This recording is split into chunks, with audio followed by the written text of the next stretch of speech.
নমস্কাৰ বন্ধু বান্ধৱীসকল তোমালোক সকলোকে মোৰ ইউটিউব চেনেল কুইক এডুকেশ্যনলৈ স্বাগতম জনাইছো বন্ধু বান্ধৱীসকল আজি আমি ডিসকাস কৰিম জিওগ্ৰাফি অফ আসাম জিকে অসমৰ ভৌগোলিক তথ্য লেকচাৰ 1 বাই কুইক এডুপ্লাছ আহা ষ্টাৰ্ট কৰো কোৱেশ্চন নম্বৰ 1 অসমৰ অৱস্থিতি কি ইয়া কাৰেক্ট আনসাৰ হ'ব এনে ধৰণৰ অসম ভাৰতৰ উত্তৰ আৰু পূব ঈশান কোণত অৱস্থিত ভৌগোলিক অৱস্থান প্ৰায় 24 ডিগ্ৰীৰ পৰা 28 ডিগ্ৰী উত্তৰ আকাংক্ষা আৰু প্ৰায় 90 ডিগ্ৰীৰ পৰা 97 ডিগ্ৰী পূব দ্ৰাঘি মাংখ মনত ৰাখিবা কোৱেশ্চন নম্বৰ 2 হ'ব অসমৰ মুঠ মাটিকালি কিমান অসমৰ মুঠ মাটিকালি হৈছে প্ৰায়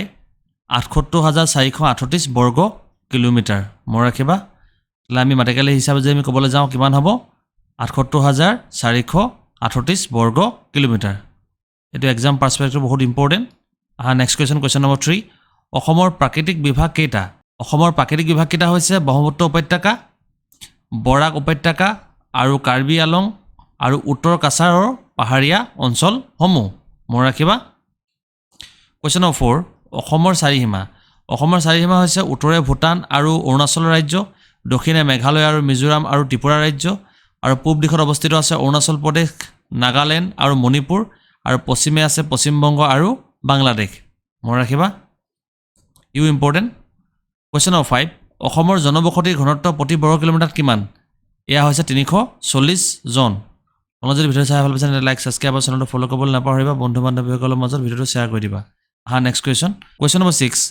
অসমৰ পুৰুষ আৰু মহিলাৰ অনুপাতত প্ৰতি হাজাৰ পুৰুষত মহিলা সংখ্যা কিমান পৰে এয়া হৈছে 932 জনী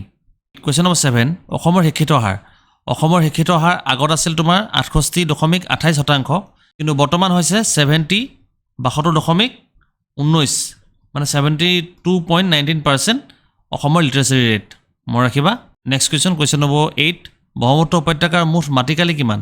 ব্ৰহ্মপুত্ৰ উপত্যকাৰ মুঠ মাটিকালি হৈছে 56000 বৰ্গ কিলোমিটাৰ আহা নেক্সট কোৱেশ্চন নম্বৰ 9 বৰাক উপত্যকাৰ মুঠ মাটিকালি কিমান বৰাক উপত্যকাৰ মুঠ মাটিকালি সংখ্যা হৈছে 6962 বৰ্গ কিলোমিটাৰ মনত ৰাখিবা